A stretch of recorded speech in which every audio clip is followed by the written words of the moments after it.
మన రాష్ట్రంలో కూటమి ప్రభుత్వం వచ్చినాక వైసీపీ సోషల్ మీడియాకి గుండెల్లో రైలు పరిగెడుతుంది. సో అది కూడా ఎందుకంటే వాళ్ళు పెట్టే పోస్టులు అసభ్యకరంగా ఉండబట్టి సో ప్రజెంట్ కూటమి నేతల ఫ్యామిలీని వాళ్ళ ఫోటోలు మార్పింగ్ చేసి వాళ్ళకి ఇష్టానుసారంగా ఫేక్ అకౌంట్లు క్రియేట్ చేసి సోషల్ మీడియాలో కొన్ని పోస్టులు పెడుతున్నారు. సో అలాంటి వారి మీద చర్యలు తీసుకుంటున్నారు. దాంట్లో తప్పు లేదు. సో కొన్ని ఛానల్స్ ఉన్నాయి, ఓన్లీ పవన్ గారి గురించే మాట్లాడే కొన్ని ఛానల్ ఉన్నాయి. కొన్ని ఛానల్ ఓన్లీ జాన్ గురించి మాట్లాడతారు. కొన్ని ఛానల్ ఓన్లీ బాబు గారిని చూపిస్తారు. అవి మనకు తెలుసు, ఆ ఛానల్ ఏంటో ఎవరెవరో ఏందనేది మనకు తెలుసు.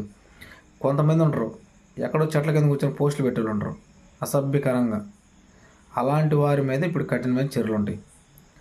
ఓన్ వాయిస్ ఇచ్చి నువ్వు జగన్కి ఇచ్చినా పవన్ గారికి ఇచ్చినా ఎలాంటి తప్పు లేదు. నెగిటివ్ పోస్టులు పెడితే మటుకు చట్టపరమైన